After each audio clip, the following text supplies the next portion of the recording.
All right, guys, Strong Life Podcast. I don't know if I've ever done a live Strong Life Podcast. This is the first one.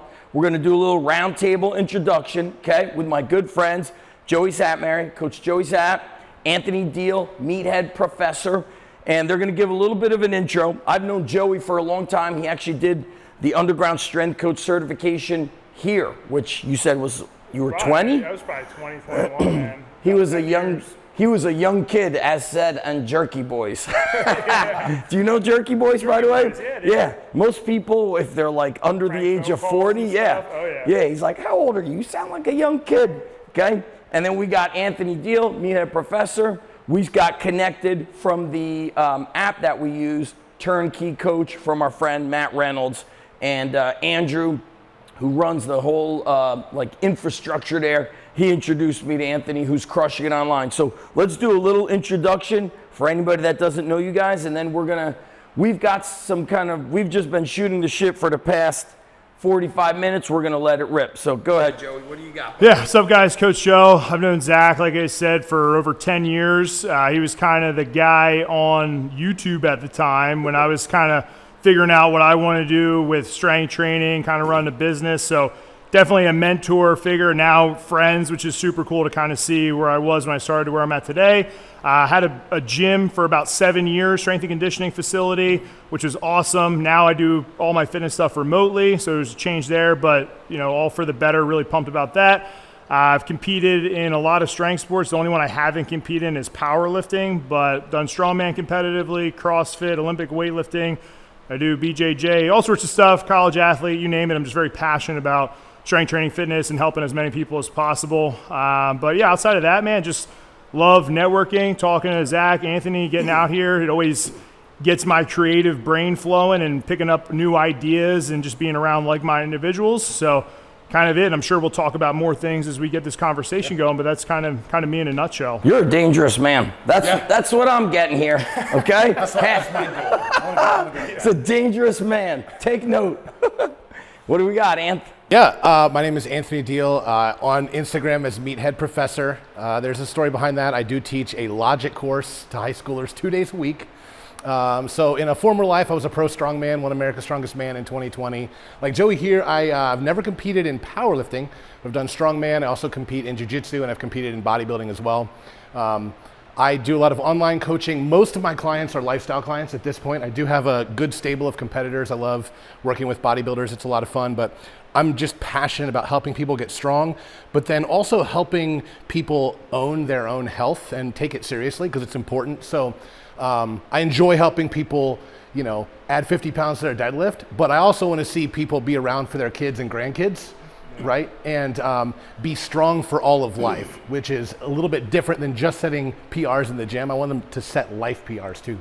Yeah, big, the theme of the Strong Life Podcast is true strength transcends the gym wall. So you can lift a lot of weight, you're maybe big, you're ripped, whatever that is, but then what does that look like outside? And little history on that is it really hit me two ways. Number one, when I opened my first warehouse location, I was right next to a commercial gym, and some of those guys were older than me when I started at that gym as a teen. Then they were kind of coming, they were talking to me about life and how their life was in shambles. And one guy said, I'm about to jump off the rooftop of my apartment building. And I was like, man, he's ripped, he's just in great shape, he's got a high-end car, everything looked great.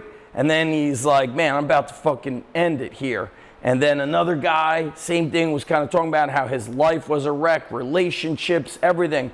And I said to myself, this can't be the way. You can't be the strongest guy in the gym, but where's the missing link of applying it? And so at the Underground Strength Conference, the first one 12 years ago, the Ultimate Warrior said, it's easy to be a badass under a barbell. He's like, but how about you do it in your life? Right. And that hit home for me. And I always say, my life isn't perfect. Everything, business not perfect, relationships not perfect, but I'm always trying to take these lessons to apply it. That's, of course, the theme I get from you guys is that constant self-improvement. So we've been chatting about a lot of topics when you guys came in. We've been talking about life and talking about some of our friends in special forces, talking about training as we get older. Joey just got married, so we should start with the youngest. Joe is 30, 31, what'd you say? 31, yeah. 31. We're gonna let you pick first topic that we get into. Yeah, I mean, I think we can talk maybe a little bit about life and training, kind of like you said, outside. Yep. So one thing I didn't mention is I coach high school lacrosse, and I'm by no means the master when it comes to X's and O's, especially nowadays. When I played, it's like 2012 or younger.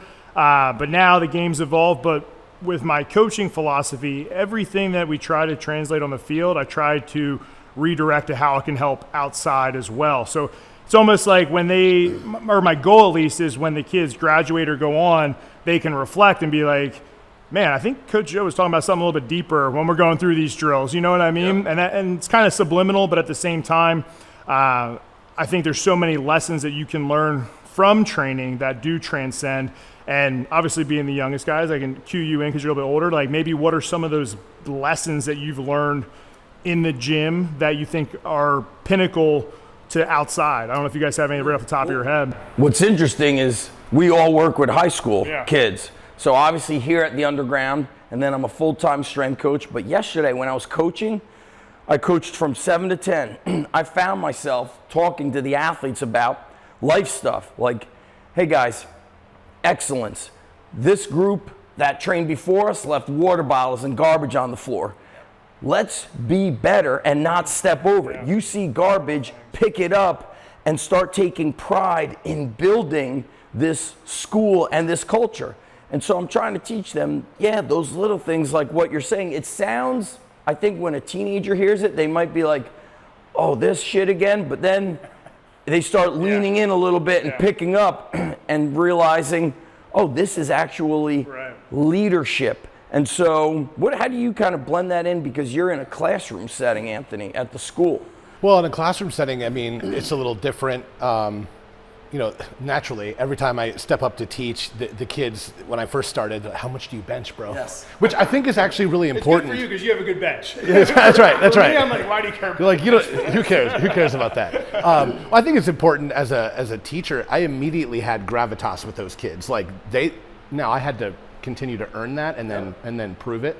But they respected me simply because of the way I carried myself and things like that. So that's really cool. So I immediately had influence with them. So I think that's important. But speaking to this in my own client situation, I'm checking in with my clients every week, and specifically around nutrition. I'm always asking them about sleep, hunger, energy, digestion, stress. And when you get to that stress component and you start building a relationship with people, they're going to pour out all of their struggles around finances and relationships and wayward children and this stuff going on. And you begin to realize like strength training, it's kind of a metaphor for life, and nutrition, it's not rocket science unless someone has some kind of disease or metabolic issue. It can get a little complex, but it's really about behaviors. And you're getting like deep into the why that people do things. And so it can get deep really fast. I think strength training just serves to open those doors. And specifically though with young men, as you're coaching young men, specifically, I think men do better when they're doing things side by side, right? Women might do great to like sit around at a coffee shop and share their feelings. Guys just aren't that way, but we'll go train together. That guy can tell you about wanting to end it all and jump off in the context of training, but he's probably not going to just open up to you over a cup of coffee at Starbucks. True. So I think training opens doors for influence. It's a vehicle. That's right. And I would be lying if I said, this is important for coaches out there, people didn't judge us by our appearance. That's step one. Well, think about who are you going to follow for business advice or training advice if they don't look and act the part. I say it all the time. I'm not going to take business advice from somebody who used to do the thing. I want to know who's living it now. And same thing with the strength training. I work with the NHSCA, National High School Strength Coaches Association. Our goal is getting qualified, experienced, educated coaches in the weight room. Why? Because in many states, not like Texas or South Carolina or Indiana, they have real strength coaches in. But in a lot of states, It's just who's covering the weight room, who could write something up. Hey, you put that workout up. Have you ever done it? Have you ever done squats, cleans, bench, military press, pull-ups, and the 10 other things in one session? And so I think this younger generation, but it's always been that way, but the younger generation really looks at the outside first. They kind of assess you that way. Right. That is the opening door to trust, like you're saying, Anthony.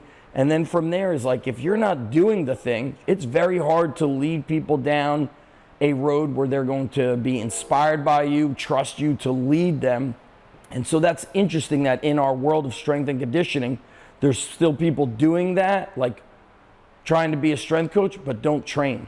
Right. That's why our interns, for the first month, all they're doing is training with kids.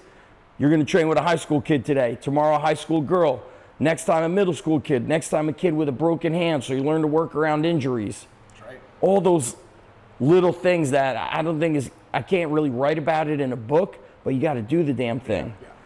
Yeah. It just comes through experience. Experience, yeah. I think too, especially when we talk about training correlating to life, is training is a stressful stimulus that we are voluntarily signing up for, right, and putting ourselves through. And I often, when the kids we're grinding out, and sometimes, obviously we modify our sessions depending on what's going on season, off season, or how their fatigue is. But we do have some ball buster sessions, which, it's to get a good training session, but it's also to teach them, this is where I think my limit is, and we're going to push beyond that. And it's at the same time, and now I'm dealing it with, right, I just got married, I got a kid on the way, I bought a house, and it's easy for me to make these excuses of why I can't train or why I can't eat a certain way, etc. But then I reflect on, hey, like I've been here before. I've done these hard things. This is just another wall that I got to smash through, and I can do it. So it is empowering in that sense. Training the mental stress muscle. Yeah, 100%. We were chatting about this before we recorded, is we were talking about the optimal guys, like, oh, you're not training optimally. And then we said, well, is it optimal when the lacrosse game goes into a tiebreaker? Am I optimal when, let's say, like you and I have kids, Joey just got married, you have a lack of sleep, oh, I'm not training today. Once you have kids and you're running a business, optimal gets thrown out the window. So Anthony, maybe lead us with what we were talking about earlier with that. Well, I mean, I talk to my people all the time about, hey, there's optimal, but then there's realistic. What can you actually sustain? What can you do? I've written people nutrition plans where I give them an exact meal plan, but then they're a husband and father, and I'm not going to burden their wife with cooking an extra meal separate from dad. And I say, hey, here's your meal plan. Eat these meals. Eat whatever your wife cooks. Here's some general parameters. Make sure it has a protein. Make sure you have 1 serving of carbohydrates, roughly the size of your fist. Is it the most optimal to get the fastest result? No. I mean, if he was a bodybuilder and had a show, he can't do that. But some guy training for life, or what about when you have, I train a lot of executives who are in airports 3, 4, 5 days a week. Yeah. Even giving them macros is impossible, right, because you're not going to hit that on the nose. What I'm a huge fan of in that situation is I'll say, hey, here's your calorie range goal. And look, our maintenance calories is not one hard number, so I'll give them a little buffer. Like, hey man, I want you to get between 2,600 and 3,000 calories. Just get in there, that's success. And I want you between 180 and 220 protein. Just get in there. So he still has to be intentional, still has to be thoughtful. When he goes into the little, convenience shop in the airport, he's gonna have to grab some hard-boiled eggs and beef jerky and a banana instead of McDonald's. Yes. But if he has goals, he can do it. And all success looks like is get in between there. And when you land and you go to the steakhouse, you can order that 8-ounce filet mignon and get some steamed broccoli and don't eat all the rolls at the dinner table, right? So give them things that they can do, so that, again, it's just the difference between optimal and what you can actually sustain. Training for life. But when I first heard that was, at the first location I had, we only trained athletes. But then sometimes a random adult would come in and be like, hey, I see what you guys are doing. I remember, I wish I could remember his name. He was like a computer engineer. He was awesome. He couldn't do shit when he came in, but he wanted to train with the athletes. And I always say, like, back then, maybe I wasn't smart enough. I just let people kind of jump in. So we started him with like our intro work, and he's training amongst the teenagers, and he's with us for several months, and now he's doing Zercher squats, and we're on the good, safe box. But back then I had the steel boxes. And we were doing the box jumps, and the kid says to him, I'll remember his name. I'm having like a forgetting. But they're like, what are you training for? And he says, he's like, man, I'm training for life. And I was like, dude, that is the ultimate answer. And he worked from home. He worked on computers, and he stopped training with us when he moved to Texas, got hired by a tech company. But he was amazing. And it taught me that he was older than me.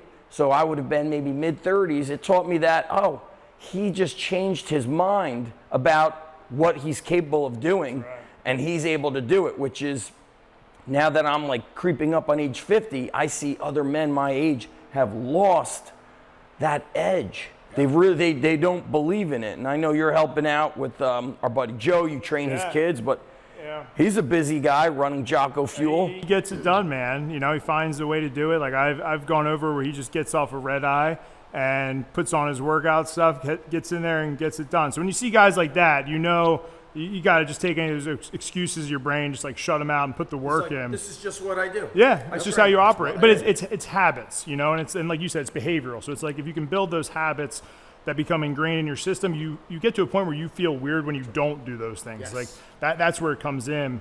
But one thing I guess we can talk about too, like kind of piggybacking off the optimal thing, and this is something we were talking about off camera, is I think in today's world where you have so much information and it becomes very polarizing, it's nice to hear guys who have a lot of conviction, and this is like the way to do it, right? However, I think all of us are very in that gray area where nuance, it depends. But I will say one thing that I've seen lately, especially with a lot of the science and evidence-based things, is they're looking for the optimal or perfect plan on paper. And I think a lot of times they forget just the hard work ethic and mindset, you know, that can kind of offset this perfect optimal program. And especially being in here, man, like we all probably were training around the same time where it was hardcore, you got after it, and we all got pretty strong and pretty jacked. Maybe it wasn't the most optimal program, but we achieved those goals. I never heard of optimal until kind of this internet exploded. And Dave Tate has a great saying. He says, before you know what's optimal or too much, you need to actually learn, like, oh, this is too much. You actually need to learn how to, like, redline. Right, and that's where I feel like people don't get nowadays. Have you kicked the shit out of yourself? Yeah. And by the way, sometimes you work with those younger athletes, and I bet you, even with adults, I know I did this myself, some of them respond better when they do more than quote unquote they're supposed to. Like it messes with their confidence. Like you mentioned, one of the guys I used to work with at Lehigh, when we was, you know, now he's a young man, father, Nate Brown. Nate used to, he responded better to lifting heavy. For example, it's a great story. I remember training them, and I felt like we were about like a little bit past halfway into the season. Fatigue starts setting in on the wrestlers, traveling a lot. And I was like, man, I could feel the lack of energy. So I did a bodybuilding warm-up to really get the blood flow going. And then at the end of the workout, I said, I'm going to teach you guys running the rack, which is which is an intensity technique I learned reading Arnold's Encyclopedia around 1985. So I said, you guys will probably go up 3 different weights and go down. So you might curl like 40s for 3 to 5 reps, 50s, and maybe 60. And I remember Nate went up to the 110s. And it looked more, you know, like a hang clean. But then when that training session was over and everybody was pumped and ripping into the weights, even though I saw they were tired, I would always check in with the coaches. And so I was sitting in the office with Coach Santoro, Coach Hughes, and I go, I got to tell you, team morale was down until we started curling. That's right. And so I quote unquote broke the rules. And I got to tell you, as a 48-and-a-half-year-old guy, sometimes that intensity makes me feel better. You can break the rules when you know the rules. There it is. Well, let me ask you a question about this, Anthony, because this came up. And Joe, I'm not sure if you work, how many adult, older men you work with online, but both of you guys have the online coaching business. But when I asked what are questions, I made an Instagram video. I said, I'm going to ask Anthony about getting ripped as you get older. And people are like, yes, you know. So I always say, like, I was leaner and muscular and never had belly fat until I started a business and became a dad. Like, is the effect of stress truly what puts on belly fat, and like men are just like, how do I keep my abs as I get quote unquote older? So older is creeping into that age 50. Well, first off, abs are kind of overrated. Like, I'll go ahead and say that. And a Homeless lot of people have listen. What's that saying? Like, look, any skinny dude can get abs, but you got to earn a back, right? Go. Like, that's the. Abs First off, don't matter. You heard it here first. well, and also, like, people ask me what I do for my abs all the time. I just genetically don't hold fat here as much. A lot of guys tend to have fat here. You don't want that there. That's a lot of visceral fat. That's kind of not good around your organs. I hold all of mine in my low back and my legs. I just got lucky that way. But I could show abs at 20% body fat. So for me, abs and judging my upper body are not a sign of total body fat and conditioning. How do you check your body fat? What's your... I mean, here's the thing. All of those body fat, whether you're using DEXA in body or using a caliper, all of them are accurate, but they're not precise. And the way I define the two is accurate says I'm going to hit a dartboard. Precise says I'm hitting the bullseye. None of them are precise. So I just tell people, pick a method and stick with that. Okay. It's at least directionally accurate.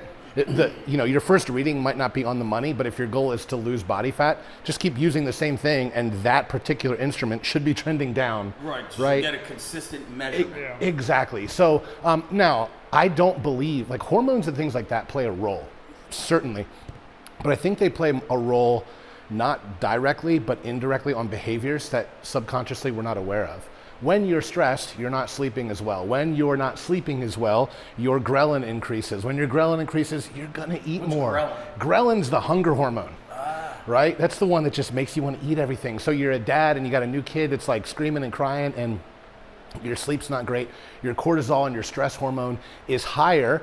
You want to do things to get that dopamine hit because you're stressed. That's natural. And so I think what ends up happening is, we want to get that rest where we can, so we're less active, and we're going to eat more. And I get people saying, well, I don't eat that much. But then when you stop and count, and that mom is grabbing the 2 or 3 chicken nuggets off her kid's plate, she's putting more cream in her coffee than she realizes, and this is happening 4 or 5 times throughout the day. Well, a good coach is probably not going to have somebody in a crazy high deficit, like maybe 300 to 500 calories. You can easily erase that. Or what happens typically is they're really good Monday through Friday, but they have no plan for the weekend. They're good Monday through Friday because they're structure. Kids go to school, I go to work, this is life. Yes. And then the weekend is a free-for-all. And one free day instead of a free meal can totally erase that deficit that you just created, and it becomes a cycle. But what we do know about the data is that people actually don't really gain weight from spring, summer, and fall. People, they're outside, they're active, they're going to ball games, walking around amusement parks. They gain weight during the holiday season, and then they just don't lose it. And they do this year after year after year after year, and it compounds.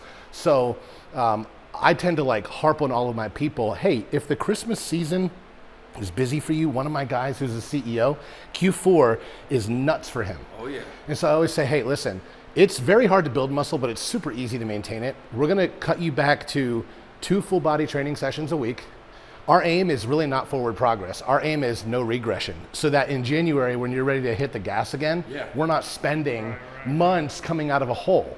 And so I think sometimes people get caught in this all or nothing mentality that kills them, because if they they create this plan, they're emotionally attached to getting the body of their dreams, and then they enter a season of life where they can't execute it perfectly or optimally, and so they just ditch it altogether. That's what Joey was saying before we recorded. He's like, you gotta, where we live in the gray area, I think because we're experts is why we live in the gray, meaning, hey, it depends. So what about you, Joe, with the online coaching? How are you what do you work with to help people whose aim is fat loss? Do you go the route of build more muscle? I mean, my thing is always the cliche, stand effort and compliance is the science. Yes. So I want to figure out what their lifestyle's like, what are their interactions throughout the week, and try to work with them the best we can. Basically the same thing that he had said, and that plan fluctuates and adapts accordingly. And I'm a big fan of the window kind of model as well, where if we can get them in that maintenance style range, we give them a buffer of some calories, it makes them feel better about it because they have more wiggle room in a sense. It still achieves the goal that we want, but I find often in this all or nothing mentality, that's where the problems happen. Especially me, going to be a dad, right? We got all this stuff going on. I have been around enough dads and people in the industry to not have a fixed mindset of I need to be trained the same way that I'm training right now, right? Because if I did, I would just throw it out the window, right? So now it's like, hey, like you said, maybe 2 or 3 sessions a week, full body, get it done under 60 minutes, okay? Like I can still maintain, it's not gonna be for forever, you know, but you have to be able to adapt. And it's the same thing with the clients I work with, especially if, you know, they're structured Monday through Friday, and the weekends, they're the weekend warrior type deal. Well, if we can get them in a good place during the week, or even if they have a bigger range during the weekend, but in the end of the whole week's of calories, it's still the calorie target we want, then everybody's happy, right? So it really is just nuanced depending on the client. But you know, at the end of the day, compliance is the science. I want them to be motivated to do it. I always use the scale of 1 to 10 on things, which I got from a couple habit books, where if I said, hey, you need to eat 3,000 calories on a scale of 1 to 10, 10 being the hardest, 1 being the easiest, what's that number? If they said 7, well, then I got to change something around to finally get them down to where they say like a 1 to 2, where it's almost like so easy and a no-brainer, because that motivates them right away. They get that dopamine. They're like, you're dude. saying you don't say you fucking pussy. Yeah. Well, it depends. I have a funny story about calling someone a pussy. He's one of my good friends, and Keith, when you watch this, he'll laugh. This is a couple years ago. I programmed some ab wheel rollouts for this guy. He's like an MMA dude, whatever. Yeah. And he messages me, and he's like, hey man, these are killing. And I'm like, well, they're not fun, but you know, just suck it up and whatever.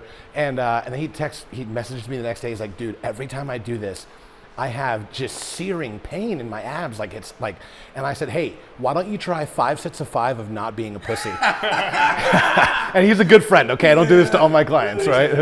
Somebody's gonna be offended. No. The next day he goes to the doctor and he had a hernia. I was like, no. Yeah, you know what? That's funny. Is like, I've through the years I've gotten more conservative. Like you just never know what the heck is wrong with somebody when they're like, hey, my knee, you know, or somebody will say my knees bother me, my elbows bother me. Yeah, let's just work around it. I have this kind of rule that if in 2 weeks there is 0 reduction of that pain area, I'm referring you out to a doctor. You're gonna get an x-ray, and where that started was we had a young middle school kid went to a quarterback camp, and I think it was 3 days. So imagine how many reps he's doing. Comes back from the quarterback camp, and he's like, my elbow bothers me a little bit. But he could do recline row, he could do pull-ups, but any pushing hurts. So I'm like, okay, elbow's just probably bothered from that. 2 weeks later, I tell his dad, listen, his elbow still hurts, he can't do a push-up, he can't press at all. So I said, just take him to a doctor, get an x-ray. Dad calls me later, he's like, he's got a broken elbow. I was like, dude, he went to that quarterback camp and must have just going and going and going. And so you never know what is breaking somebody. For us, it could be a warm-up, but for somebody else. How do you help your athletes differentiate? So the rule that I tell all of my people is we never push through pain. Yes. We always push through discomfort. But that requires them to know, like, pain is like sharp, stabbing, searing, maybe pulsating, or like electrical type feelings, like nerve pain. Don't push through that. I can't like, get in this. Don't do that. But if something is sore or achy, like, let's try to work around that. Yeah, let's get a warm up. Let's get the blood flow going. Then let's roll it out. Why do I get blood flow? Because as you guys know, when we get a pump, we feel better. It elevates somebody's mood. So sometimes it's in their head. Then number 2, I just try them to chill out a little bit. Hey, roll out on the areas that are sore and tight. Then we go from there, and kind of what we've been harping on is I'm living in that gray area. I am experienced enough and past the point of saying you have to do this. If it's not agreeing with them, either physical or mental, because the mental can guide the physical, I'm just, I've always got plan B. And one thing I tell our coaches, especially our interns, is never underestimate just how weak somebody can be. Don't assume that doing push-ups is a normal thing for high school kids. 100%. Don't assume that they could do this warm-up. Don't assume that they could train in this heat. All of these things just, whereas my early days, I was crazy. Everybody, yeah. Yes, I mean, that's why it's interesting that you said on the scale of 1 to 10. I was like, oh my God, you're getting them to a 1 or 2. I was thinking 7 is where I want, because if we're talking school, 7 is a 70%. That's a C minus. You're at a C minus. Let's get to a C minus. No, we're gonna give you a 1 and a 2. I just want you to tap. And I try that to build that. I want the wins right away. Like I want to build the momentum because it's tough when and I'm sure you've worked with clients where if they don't see the progress within the first 1 to 2 weeks, they automatically start, the mental side picks up of they're failing. I'm never going to get to where I want to be. So, sometimes even in the beginning when technically I know maybe we should put muscle on or mass, depending on their goals, I may put them in a deficit and cut because I know for that client, they're going to get that high of like, dude, I look and feel really good. That's so critical. I've been learning, I know that intellectually. I've been applying that more. In fact, I'm working on something right now for all of my clients. Like whenever my clients come to me, we do an initial video chat. We're talking about their goals, big picture. How long is an initial video chat? 15 minutes? Do you tap it or not? Mine's like an hour. I was going to say mine are usually, me too. I'm a big believer in if they have the why behind things, they're going to buy. So 45 minutes to an hour usually. So they've already signed up to train with you? So I get a lot of people that have never spoken to me and I'll just get an order to come through my website, which is always odd, but I get that. And so then they're kind of like Joe, how he said he came to the first cert. You're watching the video so much you feel like you know the guy? That's it. So there was a guy, Luke, if you're watching this, he messaged me on X or Twitter or whatever we're doing these days.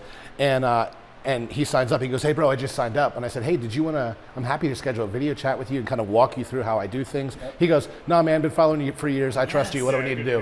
And I'm like, okay. Keyword is following you for years. Right, and trust, right? Yep. And so, no, I think that's huge. But yeah, I do those consults with people and explain to them. But something I've been doing recently is I'll try to explain to them the big picture, and I have it in my head, but they forget after that first conversation after a week or two. So I've been trying to get them emotional wins, but also something I'm doing is creating a document of their personal roadmap, so that I can give them signposts along the way to show what success looks like, because success is going to look different in every phase that they're in. Yeah, it might just be a Word doc I turn into a PDF or something, but I want them to, and now timelines, I'm not a huge fan of timelines because it really is based on their compliance, but I want them to know, hey, we're in this phase right now, and ideally, if life doesn't happen and you give me 90+% compliance, it should roughly take this long. This is how we're defining success. When I'm taking a female who wants to lose weight, but she's been eating really low calories and we need to get her calories up first. Well, we're not going to be focusing on the scale. In fact, that might go up a little bit. So we better have some other success measures in place. So what do you do? She's going to be, photos, measurements, but then also this is a perfect time to focus on performance in the gym. Let's get strong because we're putting calories in. So let's hit some PRs. Yeah. That's what Brett Contreras does with all these women. They're on a power bodybuilding program with I think they're eating pretty much like a vertical diet, high protein, moderate carbs, and then the healthy fats. And the vertical diet to me it's like the most common sense. It's not extreme keto or what's paleo and all this stuff. I do a lot of vertical diet during hunting season because it's easy. I'll make a lot of mash and stuff, throw it in a thermos. You eat a lot of venison? Well, no, just because I'm out in the woods all day long, so I'll just cook up a bunch of beef and rice and throw some veggies in there, and put bone broth in there and put it in a big old thermos. So when I'm sitting out in the deer stand for 8 hours, we'll take you out there. Oh man, my other buddy Joe. I know Joe's busy, but he's like, I'll show you how to shoot in the gym, the bow. He's like, and then we'll go out hunting. And so I'm one of the kids we train. Actually, he graduated high school, so he's no longer training with us. But his dad and him go hunting, so they would bring me the backstrap and the ground beef. Yes, I've cooked the backstrap before. The ground beef I'll mix with regular beef. What's interesting? You guys mentioned. I want to go back to the training time and eating near the holidays. Marty Gallagher, many years ago, he lives in Pennsylvania. He said, he called it seasonal eating, kind of like what you guys were just saying. Like in that winter time, I'm eating more stew, more soups, more heavy, high, protein, fats. He's like, then in the spring and summer, it's salads and fruits and fish. And you also mentioned the training. When I do my online programming, from a little bit before Thanksgiving to the New Year, I do a minimalist program with a twice a week, third optional, just because I know we're shopping, we're running around, we're this, we're that. So talk about what do you guys do, both living in Pennsylvania, colder weather? Do you do a seasonal eating in the winter, or what is it?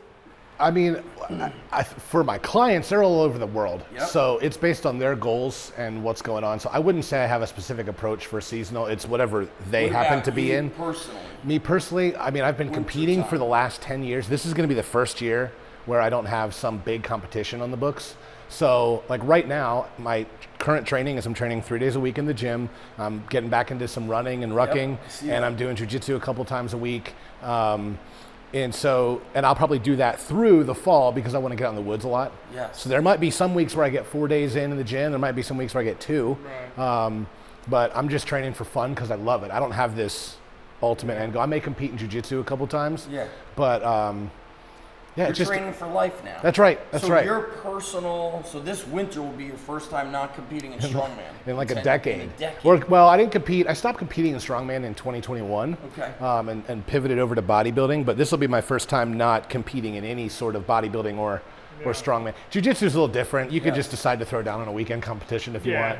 Which is so great. It's not like it doesn't require a 12-week sort of intensive. You're always ready. That's right. Yeah. That's the difference. So what about you, Joe? Your nutrition as the weather gets cold for yourself? So right now I do have a strongman competition scheduled for September. Now I was just talking to him about Maryland, actually. Oh, yeah, Ocean City, Maryland. Nice. So with now having a house we're putting together, baby, wedding, a lot going on, summer type stuff like that, if I do compete, it won't necessarily be the best prep in terms of previous because I didn't have all these things going on. That was more, I want to say, the focus and identity, where now it's like I want to compete because I enjoy it. Yeah. So it's kind of like, hey, whatever happens, happens as long as I bring my best foot forward.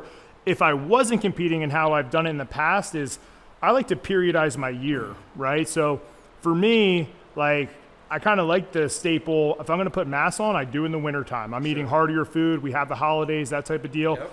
And then in the summer, that's when I'm going to lean out. Like it's just always made sense that way because you're out in the sun more. You're going to be going to the beach. Like, how many shredded guys do you see like in the winter? Like you don't take pride in being shredded in the winter. Like I've just never understood that. So for me, that's kind of how my training would, revolve around. I'm pretty active with being outside, hunting, that kind of stuff. So it also depends on my hobbies because my hobbies will fluctuate depending on the season as well.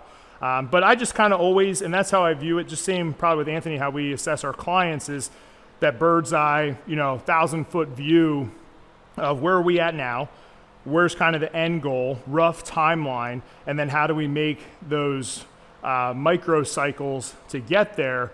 And kind of to his point too is you want to write that out because often what I find with clients is they have this intention, they start down this path, and then sometimes they have uncertainty click in, especially with men or women who have to put on size or weight, right? They've kind of maybe have made progress because they've always wanted to be centered around this one image, and they're afraid to branch out. So it's kind of for me like, hey, I have to remind you, like this is what we got to do. This is why we're doing it, right. And assure them that it's the right path to take. And by doing that, it helps. Maybe get sidetracked with something busy, and then they're like, I don't know if I want to do that. Or just so I know, you work, I think, with more women than I do, but when you have to get a woman to eat more, yep. Right, which in the end result will get them the physique that they want, but it's very challenging to have them really buy into that. And often they'll get maybe a month in, see the scale weight going up or how much food they're not used to eating. And then they get this like panic of, man, like this is going to mess my body image up. But I have to remind them that, hey, at the end of this, this is going to be the way that you really want to look. And this is what's been keeping us from getting there. And so you do have to work with, the psychology of it, the training aspect, but I also think you battle the overabundance of information that confuses. 100%. That confuses Oh yeah, like people. I've got people who text me, hey, I just read this and we're doing this. What do you think? I just Googled this. Don't ever go, Yeah. What we know from business is that the highest quality information is not the first answer on Google. It's just maybe what's most popular. Yeah.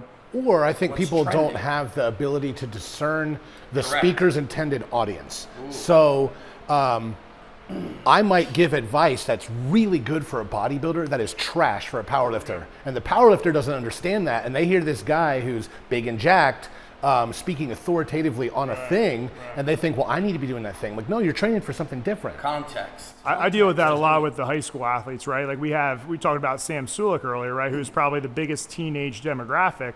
So I do high school strength and conditioning on top of coaching the actual sport of lacrosse. But when I go in the weight room, what is our goal, right? Our goal is to help aid in performance for the sport. Yep. Yeah, we'll still do some bro sessions because who doesn't love to get after it and get a good pump? But we can't have every single session to be a bodybuilding Sam Sulik workout. But they, in their brains, go and see this and they go, oh, this is what I want to look like and this is who I want to be. And it's contradicting of what Coach Joe is saying. So what do we do, right? And that's where it's got to be in the gray area. Hey, if we do X, Y, and Z, this is going to make you better at sport.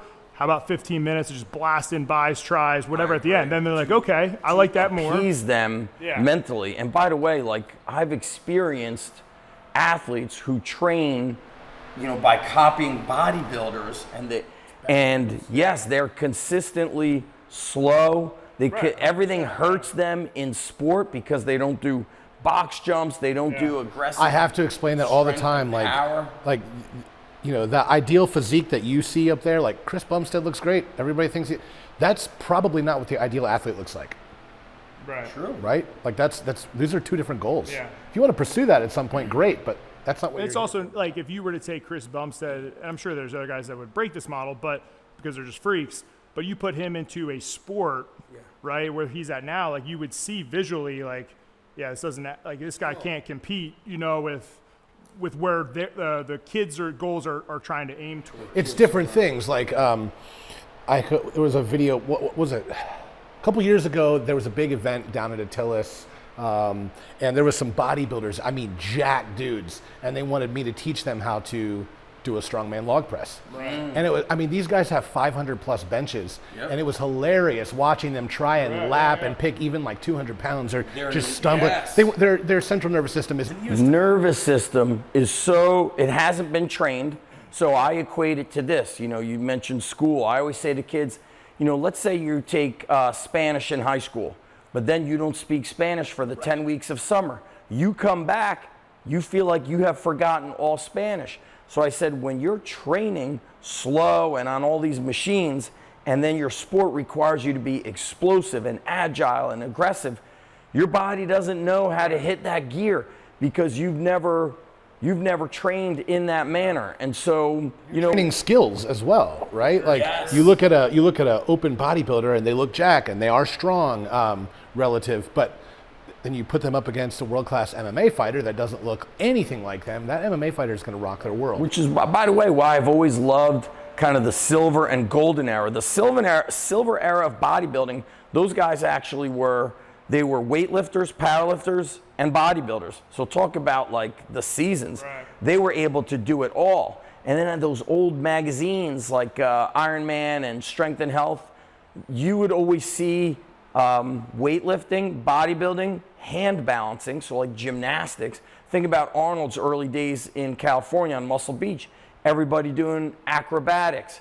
He would be on the beach running and swimming and playing volleyball, which is, as we were talking earlier about special forces guys, is that when they're doing their field work, we understand that that's actually training. Yeah. So by them sprinting and shooting and this and that, we might actually be able to supplement it with some basic bodybuilding work because they've already done their explosive, quote unquote, sport. Well, I've been looking back at the Europeans, right? Like if you want to get some really good training information, you look at how the Europeans did it. 100%. And when it wasn't a gym, it was a training hall. And you have these young kids who the end goal is to be, Olympians, whatever, but they're doing gymnastics. They're doing different technical, like they're very well-rounded. Model. As much as people hate the Russians and there was all the doping stuff. Don't hate them because you ain't them, right. The truth is their training model Elite. is the best because they developed those young athletes through overall athleticism. Then they found where they were best suited physically and mentally. They let them go into that sport. So if you were shorter, you could be a weightlifter, a wrestler, a gymnast. If you were naturally lighter, if you were taller, you were probably a track and field athlete, basketball. Yeah, they moved you into what suited your, not just your physical needs, but the mental needs. So it's interesting that, that information's out there for the experts, but it's still a struggle to educate parents and just other people about, hey, this is actually the best way for you to train for this sport. And I think, listen, like I'm living it. I've never seen so many injuries the past decade. They just keep increasing. And I'm going back and utilizing early underground strength methods because I'm finding that it's needed now more than ever. Like the kids lack not just the physicality, but this mindset that we've been discussing about being aggressive and attacking. And so I'm seeing athletes that are not just underprepared physically, but psychologically. Well, I learned anecdotally with me, so kind of the couple years after college era, I always trained like an athlete, but I would dabble in Olympic lifting and kind of different training methodologies, which made me well-rounded. Yes. So when I got into strongman, I was not the strongest guy by any means, but I was athletic to kind of capitalize on those weak areas. So now, you probably won all the farmers and the yokes and all of that stuff. It was even like with the max deadlift and the max. Like so it was just any static events I had to build up. But if you had like I would do clean and jerks instead of a strict press. Or I push remember press. watching your early weightlifting videos. Yeah. His name on the Underground Strength Forum was Yuri. After what was the famous weightlifter? Yuri. Yep. That's great. But it's his alter ego. But what I found though, on the flip side of that is once I started to really push the static numbers and pull back from that athletic movements, injuries started popping up. So now it's like I'm at the point where I have the wisdom, and don't get me wrong, everybody needs to go down their path, and that's how you gain wisdom. But for me, it's like, hey, I probably should incorporate more athletic style movements, different planes of motion, probably, get a little bit more, speed, power, explosiveness and stuff in there, or doing more cleans because I took that out. And I, as a coach, it's tough because I'll come into these high schoolers and I'm like, hey, here's the golden key of everything that I wish I knew at your age that I'm going to give you. And it's up to you if you want it or not, Right. And it's like maybe we get 20 to 30%, which is like, hey, but I'm doing everything I can. It's the timing. Yeah. And everybody before us said the same thing though too. Right, and that's what's irritating is because I look back and I'm like, man, if I would change so much about how I trained. Yeah. Like I don't regret it because it made me who I am and I've learned. But I would change so much about my nutrition. What would be like 3 crucial changes you would have made to your younger? Oh, easy. So, what were your sports, by the way, Anthony? I played soccer and basketball in high school, but then for strongman wise, okay. I would go in and let's say I'm supposed to hit a heavy 3 on the log, and it's supposed to be like a RPE 8.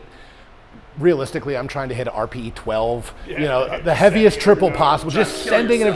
But then, like, I see the accessories, incline dumbbell press, and I'm just kind of going through the motions. If I could just, one little tweak would be, like, leave a little more in the tank on my compounds. Optimal the compound. Yeah, and then go way harder on the accessories and athletic stuff. There were so many times I'm like, I don't feel like doing those lunges. I do like one half-ass set down and back. Lunges are fucking hard. Right. Bulgarian split squats, who likes those? All the ab work, the hollow rocks, and all that kind of stuff that, isn't sexy for the gram. Right. But the 3RM, 315 log press, that looks good. Yeah. But then injuries, bam, bam, bam. Interesting that you say that because I asked myself, I wonder how many injuries have happened social media for people who are just trying to do it for the camera. You're trying to lift heavier than you're supposed to. Matt Wenning said something interesting on his recent YouTube, I think. He said, max effort doesn't mean go to failure. It means like maximum effort to stimulate the growth in that area and then move on, which I think that day. Like it's not going to be the same every single day. Oh yeah. So technically I think it's like you're going to a technique max, because I think the big lifts are what beat us up the most. Oh, sure. And so if you're killing those big lifts and, like you said, not focus, and I think that happens with uneducated coaches running the weight room. They're killing the cleans and kids are catching wide, shitty technique. But you see it celebrated on ESPN. Oh, doesn't it kill you? And they're like, this kid. And I like, use cleans as They should show the opposite of all the fail videos that they don't put up there, because they're picking out like the 0.1% of the videos to actually show. I tell the kids, we're going to use cleans as our speed movement. Yeah. And I go, you could go heavier on your trap bar deadlift, box squat, something that's less skill required. Not that those exercises don't require skill, but the clean has too much, you know, like I said, I've gotten conservative. I look at how everything could go wrong, and it's just, you know, do we need this? But one thing I keep wanting to talk about, and then I want to hear Joe's changes that he would have made when he was younger as an athlete. I saw you, we're mentioning experts giving polarizing information. Dr. Mike Istratel is an awesome dude, but he made a recent video with Bobby Stroop training, who's the quarterback? Patrick Mahomes? Okay? And he's like, why is Mahomes doing slow eccentrics and isometrics? He's like, you don't want to do that. You're never in those positions. Well, a couple things I wanted to say. Dr. Mike is often right about a lot. He's a very smart guy. He's also funny as hell. I like it. But in that video, he's wrong, because isometrics there's research that shows it improves joint stability, which is crucial if I want Mahomes to stay healthy, so it builds durability. Dan Fichter, who's in upstate New York, he does research on heavy eccentrics, drop-offs, and long isometric holds. He said it actually improves speed. Needs to slip him triphasic training. Right, that's what he's basically doing. And so, Eccentrics are so important. so Mike is creating videos that are polarizing, because you're kind of saying something very good or bad. Grabbing. It's attention grabbing, but the truth is, what Bobby Stroop is doing with Patrick is crucial to keeping him healthy, because in sport, I actually want to utilize some stuff that doesn't put you in the perfect position. We were talking about this earlier. If you don't train eccentrics, you don't know how to decelerate. That's when injuries happen. Or what if I'm in, like, you know, I think a lot about combative athletes. I remember using sandbags 20 plus years ago, and the kid was like struggling to pick it up. He's like, it's awkward, it's fucking hard. I go, that's why we want it. He was like crouched down, leaning to one side. I said, that's actually Real life.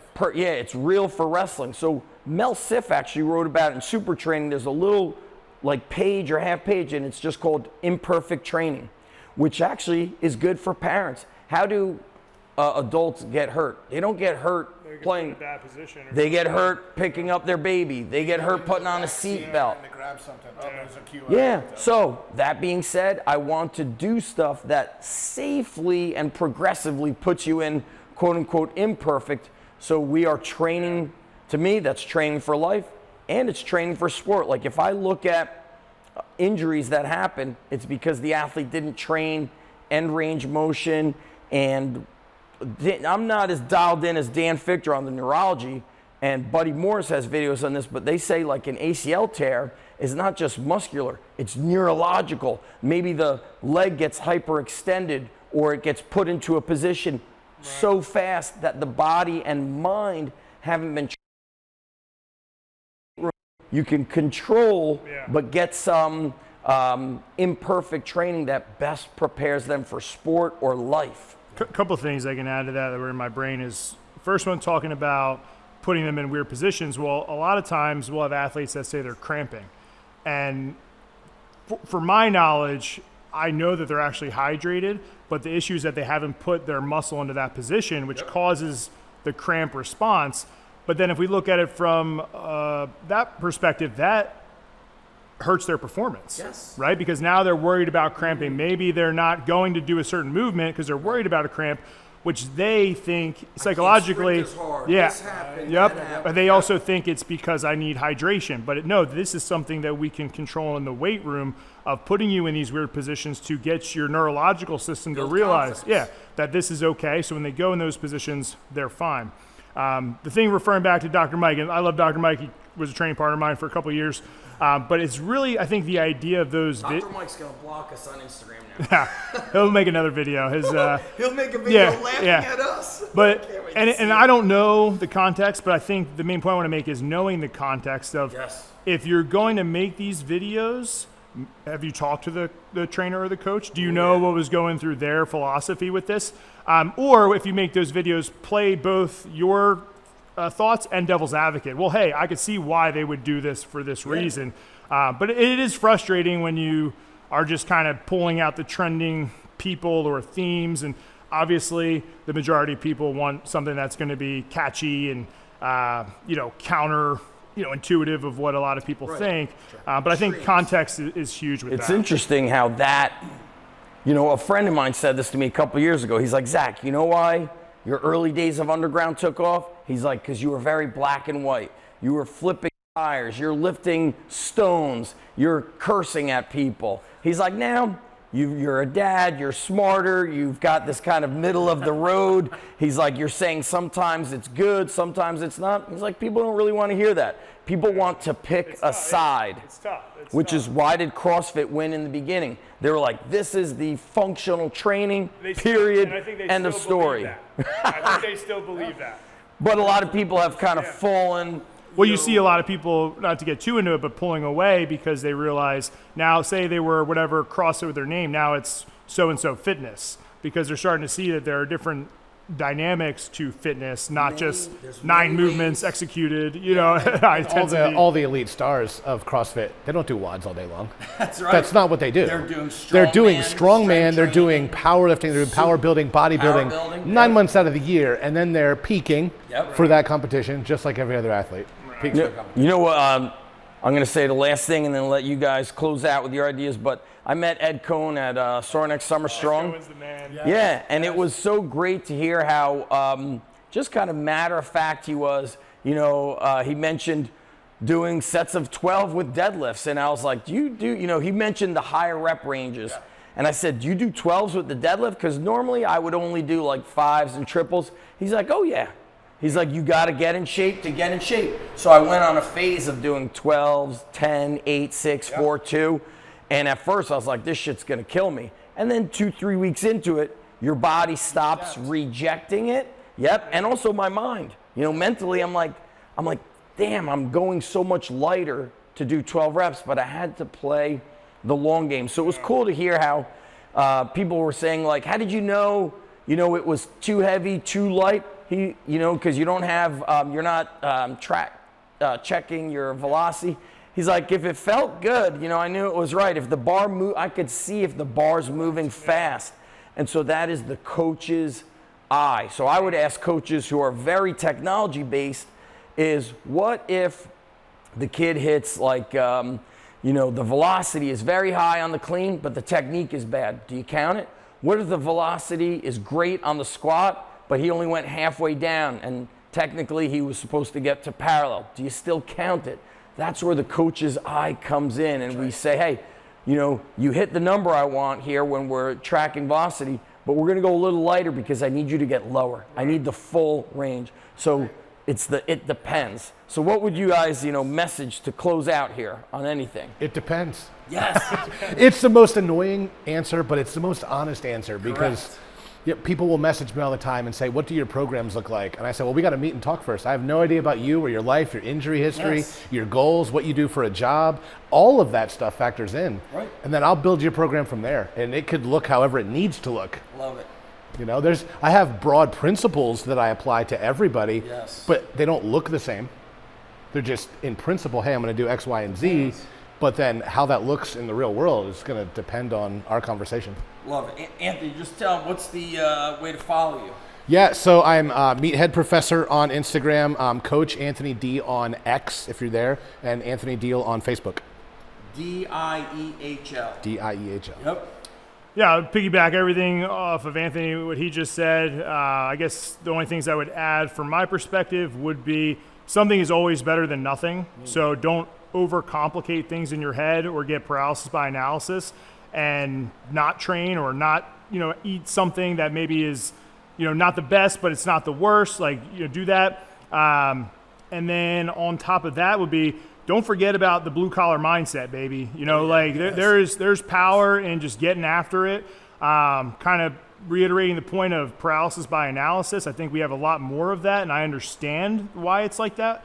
But at the same time, like, go in there and just hit it hard. And I guarantee you, if you do that over time, you're going to be far ahead of where you would be if you didn't do those things. Grunt, like some good old fashioned grunt work. Yeah. Yes. Joey, where should people connect with you? Everything is going to be under Szat Strength, so SZAT, and then the word strength on all platforms. So just search that in Google and you'll find all my stuff. Good. Guys, last thing I want to say, wherever you're watching this, share with a friend. If you're listening, leave her a 5-star review on Apple. That helps us spread the word of the Strong Life. And free training courses, go to zachstrength.com, ZACH strength.com. Super pumped that my friends Anthony and Joey came out here. First time meeting Anthony in person, but we've been talking a lot back and forth. We didn't tackle much business stuff, but all three of us do consulting with business, whether it's online or gym. So reach out to us, hit us up with questions, and thanks to everybody for watching. Until next time, it depends. That's right. Yes.